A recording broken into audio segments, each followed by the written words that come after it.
जयमुत्तमम् देवीं सरस्वतीं व्यासं ततो जयमुदीरयेत् नष्टप्रायेषु अभद्रेषु नित्यं भागवत सेवया भगवतीरुत्तमश्लोके भक्तिर्भवति नैष्टिके कृष्णाय वासुदेवाय देवकीनन्दनाय च नन्दगोपकुमाराय गोविन्दाय नमो नमः। हरे कृष्णा। हम पढ़ रहे हैं ग्रंथराज Srimad Bhagavatam canto 3 chapter 2 text 9। इंगितज्ञा पुरुप्रौढ़ा एकारामाश्च सात्वताः सात्वतां वृषभं सर्वे भूतावासम् अमंसत। यदुगण अनुभवी भक्त विद्वान तथा मनोवैज्ञानिक अध्ययन में पटु थे, इससे भी बड़ी बात यह थी कि वे सभी लोग समस्त प्रकार की विश्रांति में भगवान के साथ रहते थे, फिर भी वे उन्हें केवल उस ब्रह्म के रूप में जान पाए जो सर्वत्र निवास करता है।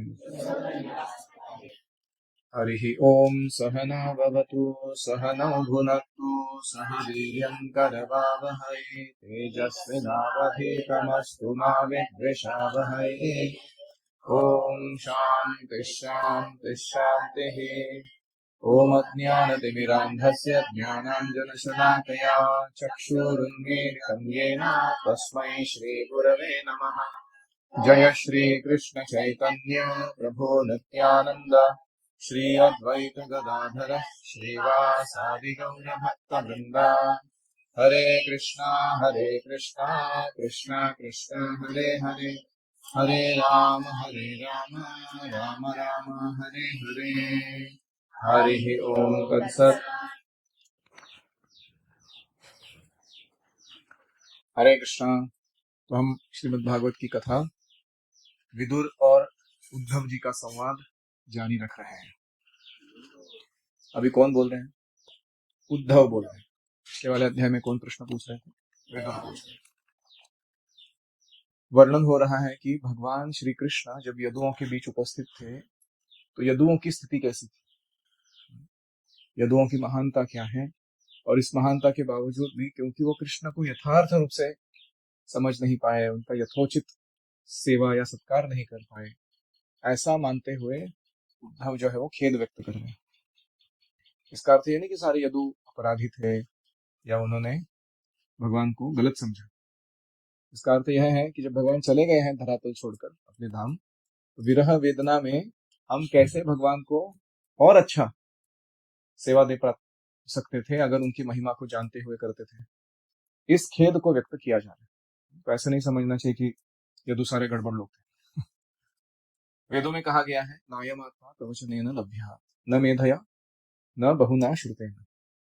भगवान के बारे में अगर जानना है तो वो मानसिक चिंतन के द्वारा नहीं, विद्वत्ता के द्वारा नहीं, ना वो बहुत सारा अध्ययन करके श्रुतेन, सारे वेदों का अध्ययन करूंगा तो फिर जान जाऊंगा। जिसको भगवान चुनते हैं उसे वो अपने आप को प्रकट करा देते हैं। केवल कृपा से ही भगवान को जाना जा सकता है। हम देखते हैं जगन्नाथपुरी में कितनी सारी लीलाएं। सामान्य व्यक्ति, कोई केले बेचने वाला है, कोई खाजा बनाने वाला है, कोई बूढ़ी स्त्री है भगवान के दर्शन के लिए उत्सुक रहती है, उनको भगवान अपनी कृपा दे देते हैं। हालांकि उनके पास कोई बड़ा प्रवचन देना, बुद्धि के काम करना, वेदों का अध्ययन करना ऐसी कोई क्षमता नहीं थी। तो सारे यादव भी असाधारण विद्वान थे, अनुभवी थे। उद्धव कह रहे कि भगवान को संग प्राप्त करके भी वे नहीं समझ पा रहे थे यही आदि भगवान है। ये क्यों ऐसा हुआ? रूपा जी कहते हैं उनके दुर्भाग्य के कारण।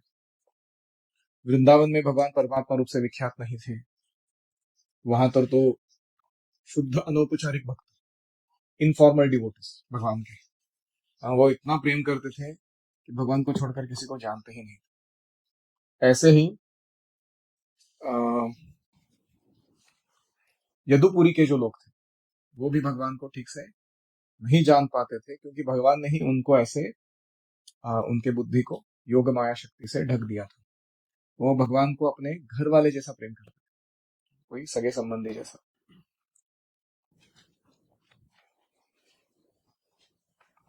देवस्य मायया स्पृष्टा ये चान्यत् असदाश्रिताः भ्राम्यते धीर्न तद्वाक्यैरात्मन्युत्तात्मनो हरौ। भगवान की माया द्वारा मोहित व्यक्तियों के वचन किसी भी स्थिति में उन लोगों की बुद्धि को विचलित नहीं कर सकते जो पूर्णतया शरणागत है। तो बहुत बार जब हम भक्त बनते हैं तो अभक्त लोगों के तर्क सुन के हमारा मति भ्रष्ट होता है। हमको कभी कभी लगने लगता है कि शायद ये सब भक्ति, भगवान, ये इस्कॉन फिस्कॉन मैं जो ज्वाइन किया हूँ, ये सब ठीक है, दुनिया कहाँ जा रही है, मैं कहाँ जा रहा हूँ। कभी कभी भगवान के बारे में संशय आते हैं, कभी भक्तों के बारे में संशय आते हैं, कभी संस्था के बारे में संशय आते हैं, कभी हमारे जो भक्ति के प्रोसेस है उसके बारे में संशय आता है, कभी खुद के ऊपर ही संशय आता है, मैं कर पाऊंगा कि नहीं। तो इस प्रकार व्यक्ति को उसकी भ्राम्यते धीहि, यानी उसकी धी बुद्धि को भ्रमित किया जाता है अलग अलग रूप से। भ्राम्यते धीहि तद वाक्यैहि, ऐसे लोगों के वचनों को सुनकर भटक जाता है मन। लेकिन कुछ लोगों का नहीं भटकता। कौन है ये लोग? भ्राम्यते धीर न तद वाक्यैहि। कौन है वो? हाँ, देवस्य मायया स्पृष्टा ये चान्यद असद आश्रिता है। देव की माया से, भगवान की माया से जिन्होंने अन्य आश्रय ले रखे हैं, ऐसे लोगों के वचन इन लोगों को भ्रमित नहीं कर सकते जिन्होंने भगवान की पूर्णतया शरण ग्रहण की है। आत्मनि उक्त आत्मनः हरिहि। उक्त आत्मा मतलब भगवान के ऊपर पूरे शरणागत। तो भगवान स्वयं आदि है, इसका वर्णन केवल वैष्णव संप्रदाय करते हैं ऐसे नहीं, शंकराचार्य करते हैं, और अन्य भी। आप पुराण इत्यादि पढ़ेंगे उसमें भी आपको वर्णन मिलेगा कि कृष्ण ही सर्वतोपरि है। तो अगर रामानुजाचार्य, मध्वाचार्य, निम्बार्क, विष्णु स्वामी, चैतन्य महाप्रभु, शंकराचार्य, ऐसे महानतम आचार्य अगर स्वीकार कर रहे हैं कि भक्ति है, भक्त है, भगवान है, धाम है, हम क्या उनसे ज्यादा पंडित है, विद्वान है? इसीलिए हम शास्त्र, गुरु और साधु, इनके वचनों को सुनकर उस पर विश्वास रखते हैं।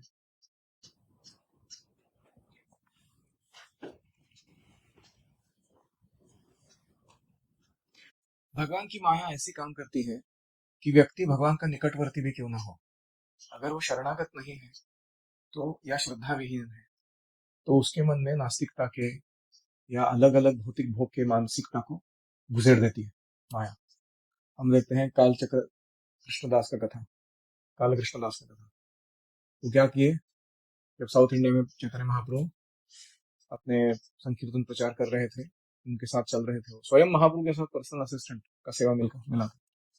लेकिन कोई भट्टाहारी करके, ब्राह्मणों का ही ट्राइब था वो, भट्ट लोग थे वो, लेकिन वो क्या करते थे, वो अपने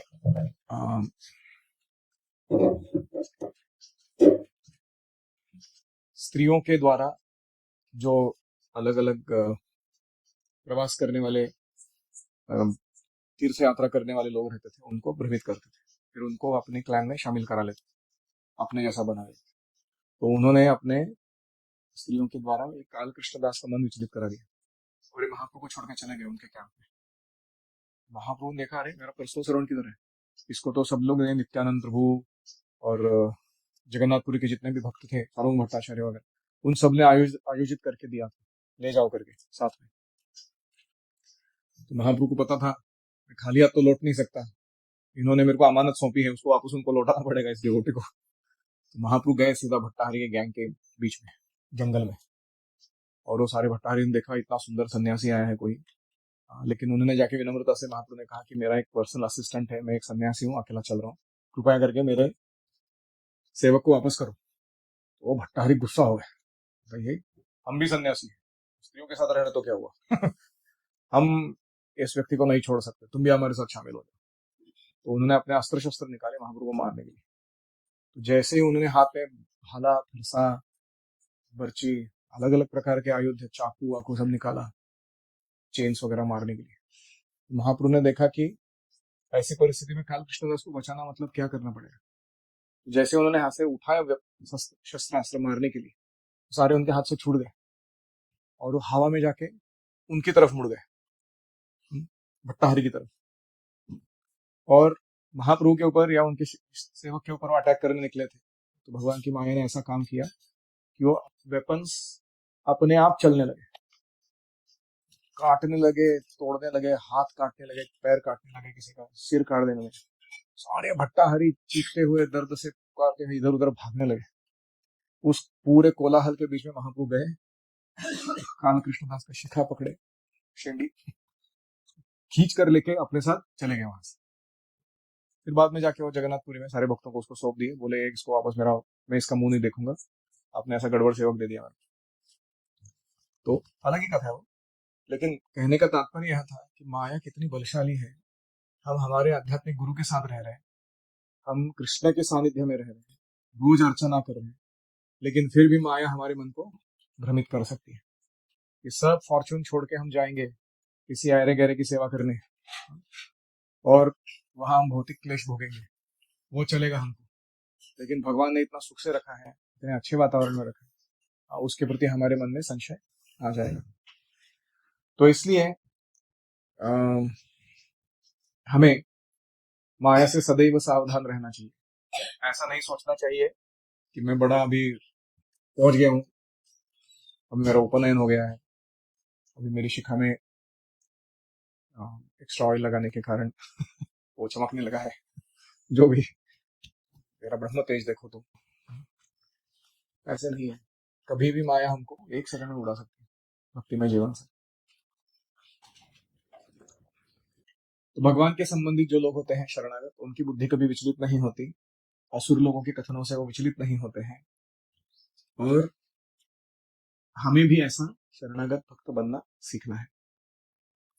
प्रदर्शा तप्त तपसाम पवित्रुक्तम दृशाम दृणाम आदायांतर धाद्यस्थो स्वबिंबम लोकलोचनम। भगवान श्री कृष्ण जिन्होंने पृथ्वी पर सबों की दृष्टि के समक्ष अपना नित्य स्वरूप प्रकट किया था, अपने स्वरूप को उन लोगों की दृष्टि से हटाकर अंतर्ध्यान हो गए। जैसे सूर्य उदित होता है और अस्त होता है अपने ही इच्छा से, ऐसे ही भगवान हमारे नेत्रों के सामने उपस्थित हुए और फिर अंतर्धान हो गए। जो वांछित तपस्या न कर सकने के कारण उन्हें यथार्थ रूप में देख पाने में असमर्थ थे। तो भौतिक जगत में भी ऐसे कुछ मूर्ख लोग होते हैं, भगवान सामने आके प्रकट भी हो जाए तो भी उन्हें पहचान नहीं सकते हैं, जैसे दुर्योधन था। क्यों? क्योंकि वो अपने इंद्रियों की तुष्टि करने में लगे हैं, क्योंकि वे भौतिक माया की चकाचौंध से प्रभावित हो चुके हैं। भगवान सामने खड़े भी रहे तो भी, जैसे कभी कभी होता है ना, मंदिर में जाते हैं लोग, भगवान की मूर्ति है इतनी सुंदर, उसकी तरफ नहीं देख रहे हो, किसी लड़की की तरफ देख रहे हो, उसके सौंदर्य को निहार रहे हो। इतनी माया प्रबल है, सामने भगवान खड़े हैं, लेकिन व्यक्ति का ध्यान इधर रहता है, दूसरे जगह। तो इसलिए हम क्या सोचने लगते हैं, ये सच्चिदानंद विग्रह तो माया का है, लेकिन ये माया का विग्रह तो सच्चिदानंद है, सही कि नहीं? ऐसा हमारा मति भ्रमित हो जाता है। तो इसको कहते हैं कि भगवान सामने मौजूद होते भी हुए भी उनको यथार्थ रूप में देख नहीं पाना। और ऐसा क्यों होता है? क्योंकि हमने वांछित तपस्या नहीं की है। भगवान को जानना और फिर उनके साथ आदान प्रदान कर पाना, इसके लिए मन, बुद्धि और इंद्रियों की शुद्धता की जरूरत है। अशुद्ध इंद्रियों से काम संभव नहीं। और ये शुद्ध बनेंगे कब? जब तपो दिव्यम पुत्र का ये न सत्वम शुद्धेत तस्मात् ब्रह्म सौख्यम तो अनंतम। हमें दिव्य तप करना होगा। दिव्य तप वो तप होता है जो हम भगवान के लिए करते हैं। ऐसे तो पैसे कमाने के लिए, फेमस होने के लिए लोग तो बहुत तपस्या उठा रहे हैं दुनिया में, लेकिन कृष्ण के लिए जो तपस्या उठाता है अलग अलग रूप से, उसे अपनी हृदय में, चित्त में, इंद्रियों में, बुद्धि में, मन में शुद्धता विकसित होती दिखाई देती है। और वह व्यक्ति फिर भगवान के साथ जब संपर्क में आता है, उन्हें यथार्थ रूप से देख सकता है। वांछित मतलब डिजायर्ड ऑस्टेरिटी, जितना क्वांटिटी जरूरी है उतना, है कि नहीं? जैसे नारद जो बॉय थे, उनको भगवान ने कुछ झलक जैसा आवाज दर्शन दे दिया कुछ क्षण के लिए, फिर गायब हो गए। फिर वापस वो मेडिटेशन करके मैकेनिकल प्रोसेस अपना अपना के भगवान को देखने का प्रयास किया, तो भगवान ने क्या कहा, इस जन्म में मैं नहीं दिखाई दूंगा कि मैं कुयोगियों को, जिनके हृदय में अभी कषाय यानी कलमश बैठा हुआ है, उनको दर्शन नहीं देता। तुम्हारी जो तीव्रता है साधना की मेरे को प्राप्त करने की, इसके द्वारा तुम्हारा हृदय शुद्ध होगा, ये तपस्या जारी रखो, मैं तुरंत तुम्हें अगले जन्म में दर्शन दूंगा।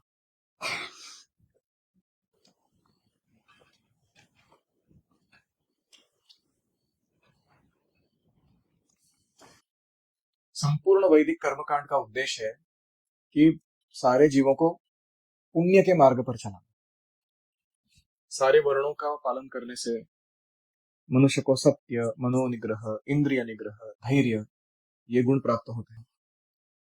फिर धीरे धीरे वो वर्णाश्रम के बाद शुद्ध भक्ति के स्तर पर उठता है, ऊपर तक पहुंचता है। तो इस प्रकार भगवान ने एक सिस्टम बना कर दी है। क्या है वो सिस्टम? 3 लेवल्स है उसमें। एक है भागवत विधि, पांचरात्रिक विधि और वैदिक विधि। तो भागवत विधि में हम श्रवण कीर्तन पर फोकस देते हैं, पांचरात्रिक विधि में हम अर्चना और जो गायत्री जप वगैरह वो सब उस पर ध्यान देते हैं। और वैदिक विधि में क्या करते हैं, हम वर्णाश्रम पालन करते हैं, हम स्वधर्म के नियम जानकर उसको हम अपनाते हैं। तो इस प्रकार जो लोग ये तीनों पालन करते हैं, उनकी भौतिक लालसाएं भी पूरी हो जाती हैं। जो भी उनके मन में चल रहा था भोग करने का कुछ कुछ आइडिया, वो भी पूरा हो जाता है। लेकिन साथ ही साथ उनका हृदय शुद्ध भी होता जाता है। जैसे ध्रुव महाराज का हुआ, भौतिक भोग लेके गए थे अभिलाषा, लेकिन भगवान ने उसको भी शुद्ध कर दिया, इच्छा भी पूरी कर दी, लेकिन उसको उस इच्छा को पुनः वापस करने की उनको इच्छा नहीं हो रही थी। तो इसलिए हमें हमेशा इस भक्ति के मार्ग पर ढंग से चलना चाहिए। कभी कभी मन में विचार आता है कि ये भागवत विधि, पांचरात्रिक विधि, वैदिक विधि बहुत ही कठिन है।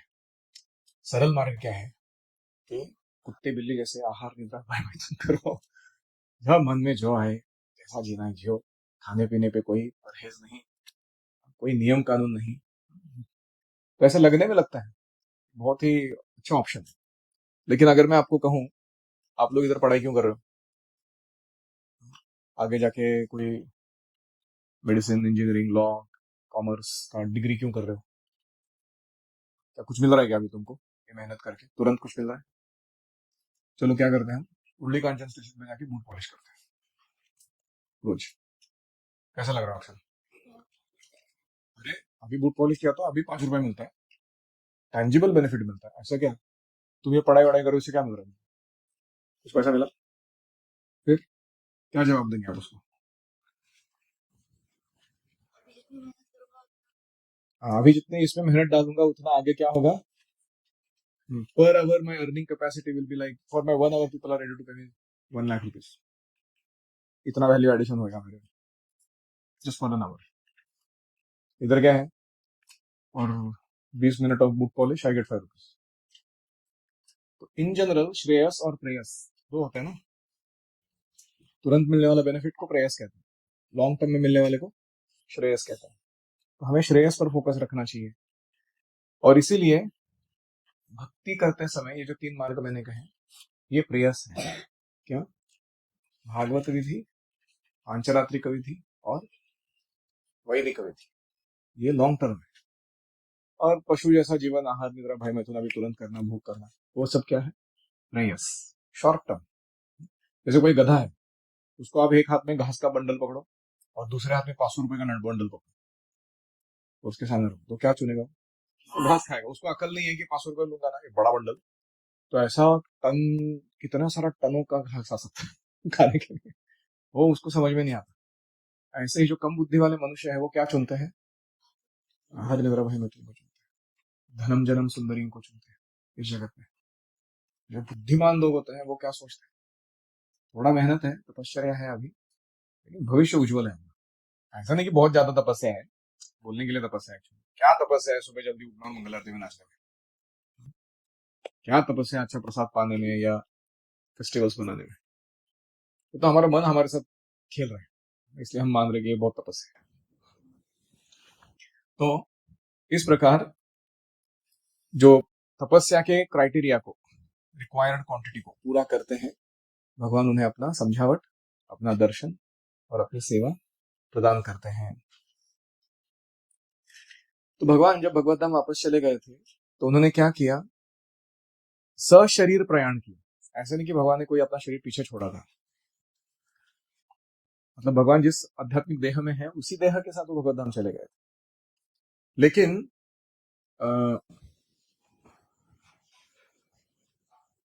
कुछ लोग हैं जो भगवान की सत्ता को या भगवान के महानता को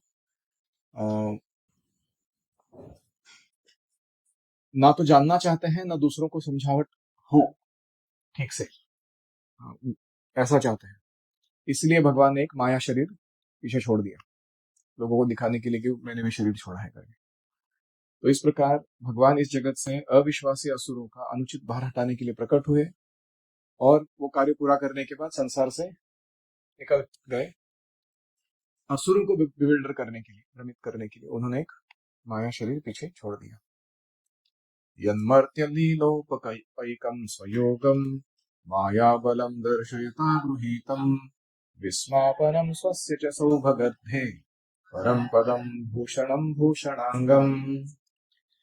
भगवान अपनी अंतरंगा शक्ति योग माया के द्वारा मर्त्य लोक में प्रकट हुए। भगवान की दो शक्तियां, अंतरंग बहिरंग। उसमें से कौन सी शक्ति है? अंतरंग, जो योग माया कहलाती है, उसका आश्रय लेकर भगवान भौतिक जगत में प्रकट हुए। जैसे कोई प्राइम मिनिस्टर या प्रेसिडेंट ऑफ इंडिया कहीं बाहर निकलने जाता, दूसरे देश या अपने ही देश में कहीं स्थान को विजिट करने जाता है, तो उसका पूरा साज सज्जा सरंजाम उसके साथ जाता है कि नहीं? उसकी अपनी खुद की कार होती है, उसके खुद के कुक्स होते हैं, डॉक्टर्स होते हैं, उसके सेक्रेटरीज होते हैं, असिस्टेंट्स होते हैं, वो सब कुछ साथ में लेकर, उसको कोई असुविधा नहीं होती कहीं भी जाता है तो। ऐसे ही भगवान जब आते हैं इस भौतिक जगत में विजिट के लिए, तो अपना सारा काराखंड लेकर आते हैं और उसी के अंदर रहते हैं। उनको इस भौतिक जगत के क्लेश या यहाँ की दुविधाएं, द्वंद्व सताते नहीं। वे अपने नित्य रूप में आए जो उनकी लीलाओं के लिए उपयुक्त है, और भगवान अपने ओरिजिनल फॉर्म में आते हैं नित्य रूप में। भगवान का जो रूप उनके लीलाओं को उद्युक्त करता है, मतलब इंस्पायर करता है, वो रूप इतना मधुर है कि उसका छोटा सा झलक देखने पर ही व्यक्ति भौतिक संसार के सारे सुखों को भूल जाएगा और उस भगवान के रूप या उनके सेवा के पीछे पागल हो जाएगा। ये लीलाएं सबों के लिए आश्चर्यजनक थी, यहाँ तक कि उन लोगों के लिए भी जिन्हें अपने ऐश्वर्य का गर्व था, जिसमें वैकुंठपति के रूप में भगवान का स्वरूप भी सम्मिलित है। यानी भगवान का ही वैकुंठपति रूप अगर कृष्ण लीला देखता, तो अगर उस रूप को भी ऐश्वर्य का गर्व है तो वो गर्व चकनाचूर हो जाता। ऐसी सुंदर लीलाएं कृष्ण ने रची कि विष्णु मूर्ति जो है भगवान के ही स्वयं के स्वांश, वो भी आश्चर्य करे, वाह ये क्या सुंदर लीला है भगवान की। इस तरह उनका यानी श्री कृष्ण का दिव्य शरीर समस्त आभूषणों का आभूषण है। तो हम देखते हैं कि कैसे महाविष्णु स्वयं चाहते हैं कि कृष्ण का दर्शन प्राप्त करें, है ना वो कथा? अर्जुन को लेकर जाते हैं भगवान, वो ब्राह्मण के पुत्र मर रहे हैं, उनको बचाने के लिए। ऐसे अनेक उदाहरण यहाँ स्वयं भगवान के ही स्वाम स्वरूप भगवान का नित्यम दर्शन कांक्षिण, उनके रूप की अभिलाषा लेकर बैठे। तो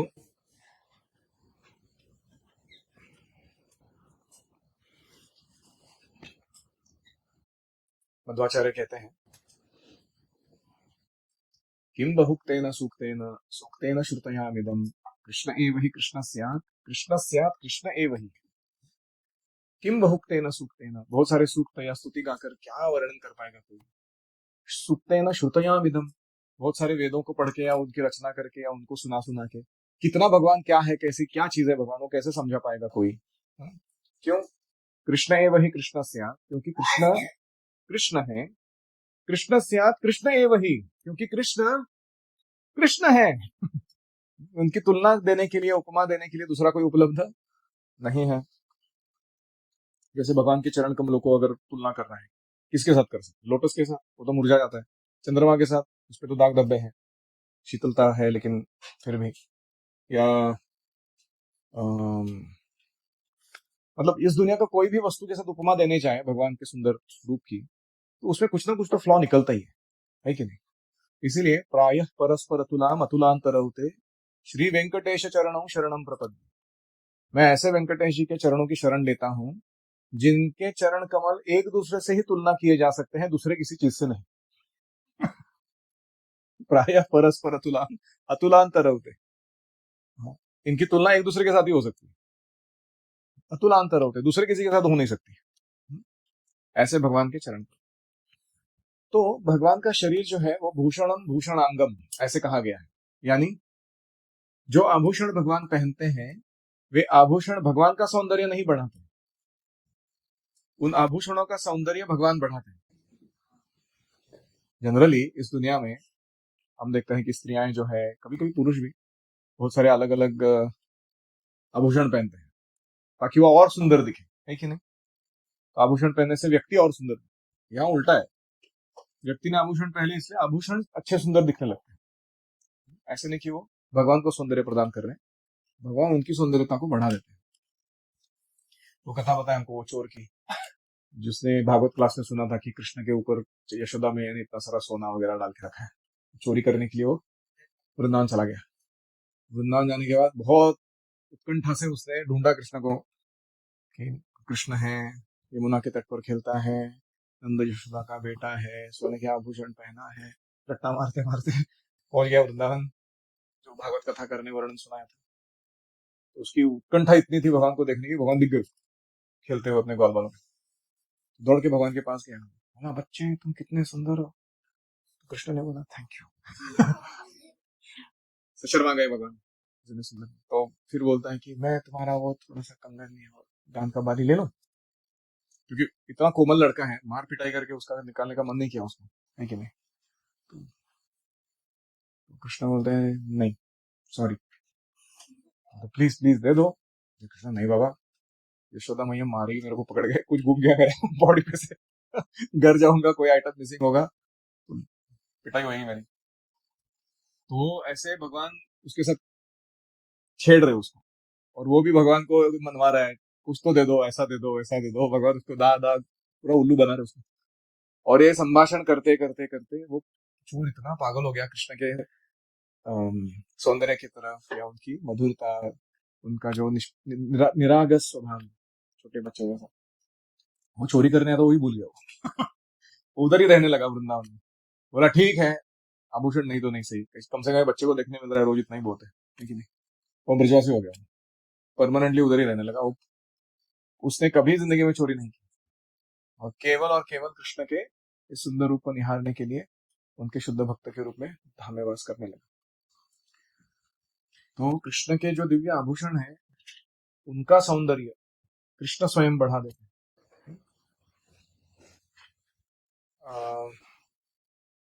इतने सारे जीव हैं इस ब्रह्मांड में, बहुत सुंदर सुंदर जीव है, ऐसा नहीं कि नहीं है।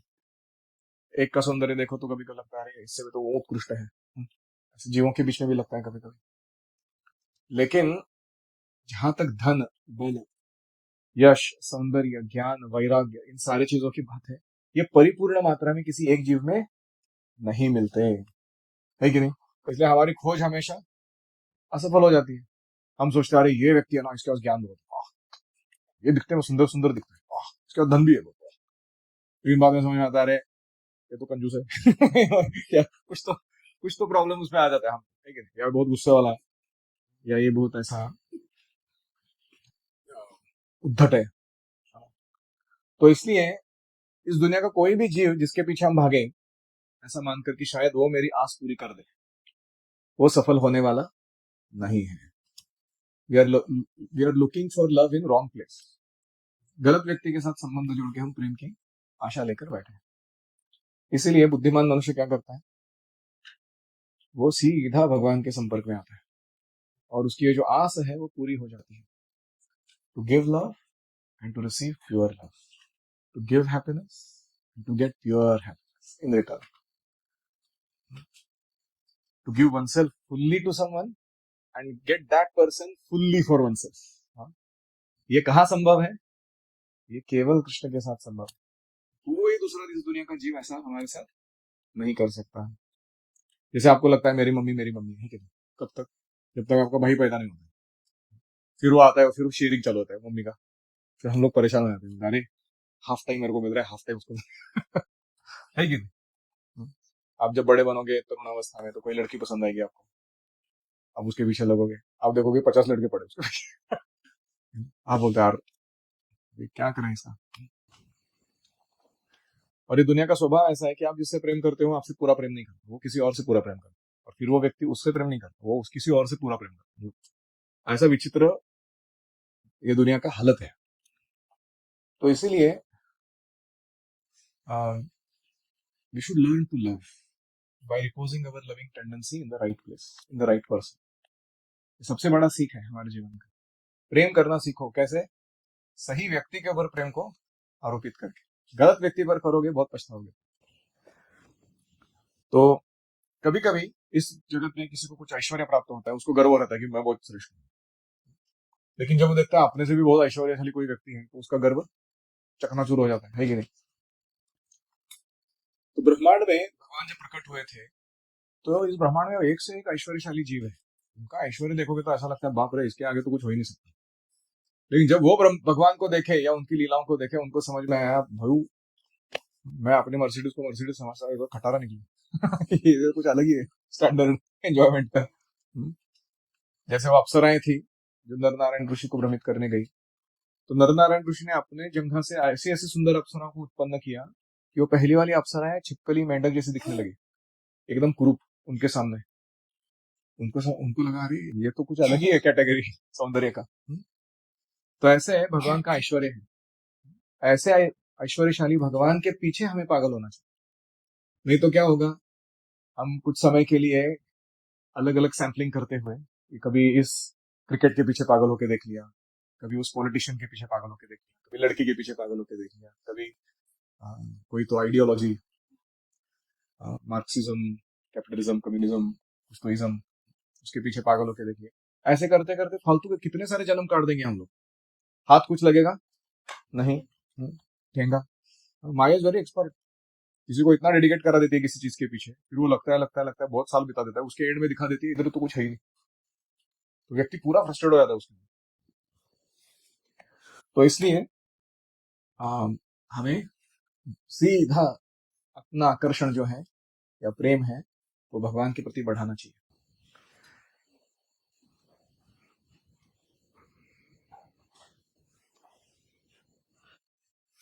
तो भगवान के वृंदावन के जो ऐश्वर्य है वो द्वारका के ऐश्वर्य को परास्त कर देते हैं। द्वारका का जो ऐश्वर्य है वो वैकुंठ लोक के ऐश्वर्य को परास्त कर देते हैं।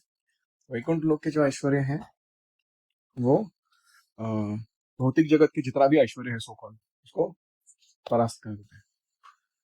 तो वृंदावन में भगवान की जो रासलीला है वो इतनी अनुपम है कि भगवान की 16,000 पत्नियां जो द्वारका में बैठी हैं वो सोचती हैं कि वो सबसे श्रेष्ठ था। आनंद का आदान प्रदान। लेकिन 16,000 रानियों के साथ भगवान का जो गृहस्थ जीवन है वो इतना उत्कृष्ट है कि मर्त्य लोक का कोई भी जीव अपना फैमिली लाइफ लेवल तक जाने का सोच भी नहीं सकता। इसलिए भगवान के जितने भी अवतार हैं, श्री राम है, नरसिंह है, वराह है, सारे आश्चर्यजनक हैं।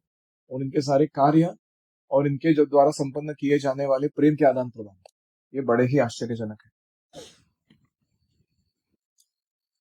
ओम हरे कृष्णा कृष्णा कृष्णा हरे हरे, हरे राम राम राम हरे हरे, हरि ओम तत्सत।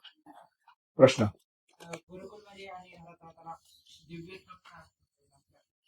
दिव्य तप, ब्रह्मचारी के लिए दिव्य तप क्या है?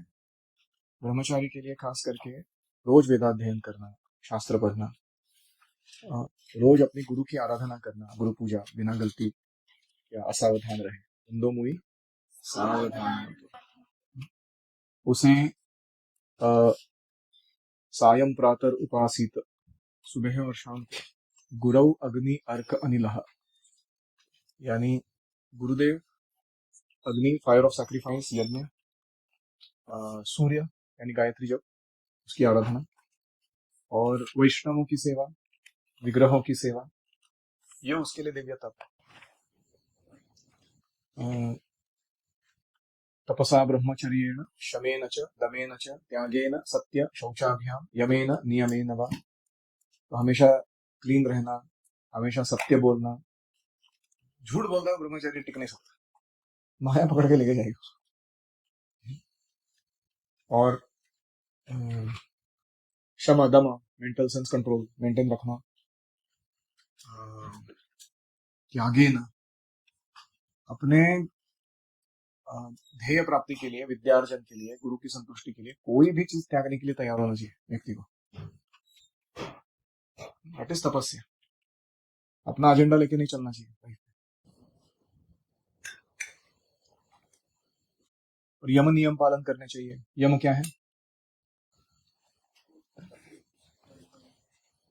यम क्या है?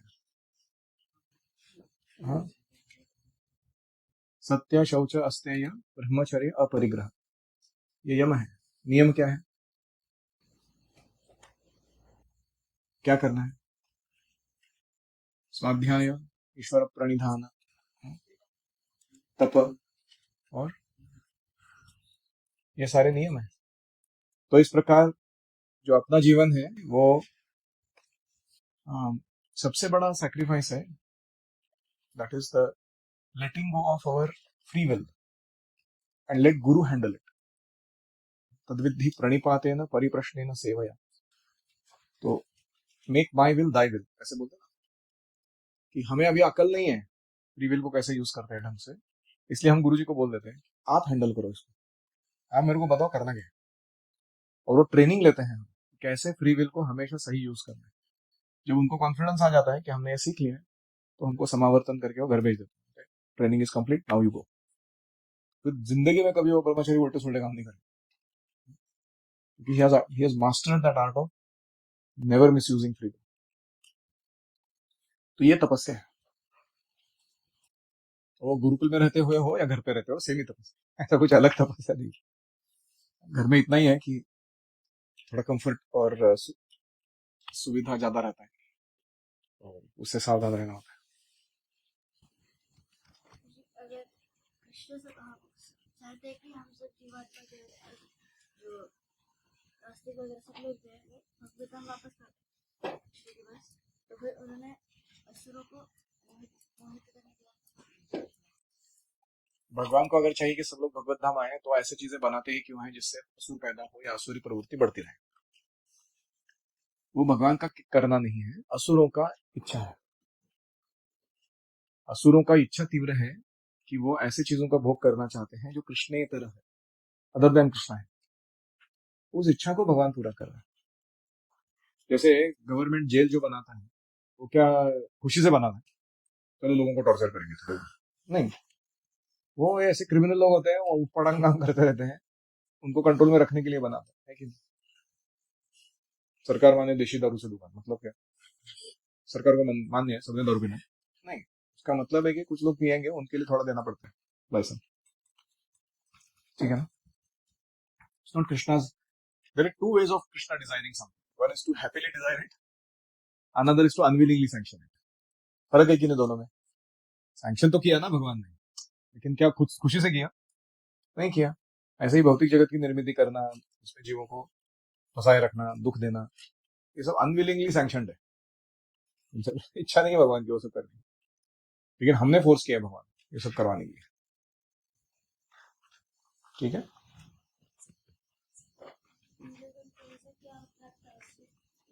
दुर्योधन ने अपराध कितने, क्या अपराध नहीं किया उसने? सारे शुद्ध भक्तों को इतना परेशान करके रखा, जान से मारने का प्रयास किया, पत्नी को निर्वस्त्र करने का प्रयत्न किया, जुए में हराया। कौन सा नियम तोड़ा नहीं उसने? आतताई जिसको बोलते हैं ना, 6 प्रकार के ऑफेंस करते हैं कोई व्यक्ति, वो सारे 6 के 6 दुर्योधन ने किए थे शुद्ध भक्तों के प्रति। तुम क्या बोल रहे हो अपराध नहीं किया उसने? ऐसा अपराध कोई करेगा भक्तों के प्रति, उसको क्या भगवान समझ में आने वाला है?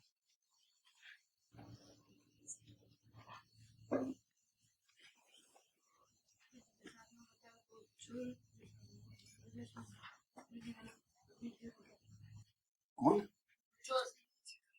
वो वृंदावन वाला चोर अभी भी है क्या वृंदावन में? पता नहीं। ये कथा तो पौराणिक है, मतलब पुरानी है। हम भी वही चोर है, ज्यादा दूर जाने की जरूरत नहीं है। हम भी चोरी करते हैं, we are enjoying Krishna's property without Krishna's permission and sanction. लेकिन अभी थोड़ा थोड़ा भागवत सुन सुन के हमारे मन में आकर्षण आया है, तो कृष्ण को ढूंढने निकले हम लोग, है कि नहीं?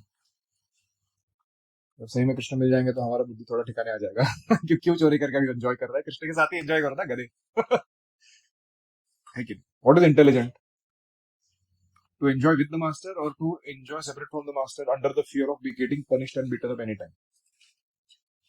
Enjoy with the master, thank you. Yes,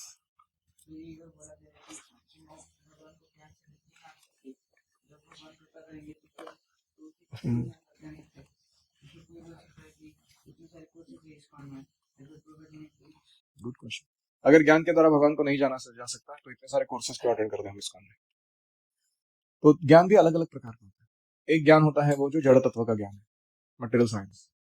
दूसरा ज्ञान होता है वो पर तत्व का ज्ञान है, ब्रह्म परमात्मा भगवान वगैरह। तीसरा ज्ञान है वो भक्ति का ज्ञान, सीधा भगवान के साथ हमारा जो दिव्य संबंध है उसमें कैसे सेवा करना, उसका ज्ञान। तो ज्ञान मतलब सारा ज्ञान ही है, लेकिन श्रेणी है उसमें, है कि नहीं? तो जो भक्ति युक्त ज्ञान है वो ज्ञान भक्ति ही है, वो भक्ति से विलग नहीं। Knowledge about Krishna, knowledge about devotional service, वो क्या है? इट इज पार्ट ऑफ भक्ति।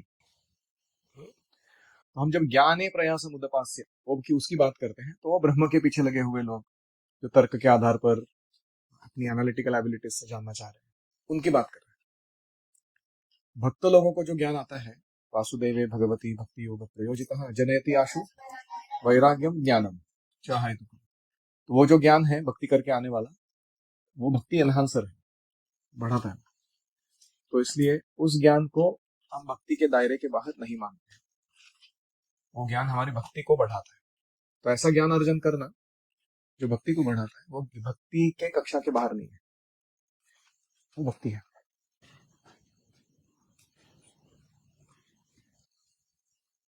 ओम हरे कृष्णा कृष्णा कृष्णा हरे हरे, हरे राम राम राम राम हरे हरे, हरि ओम तत्सत्।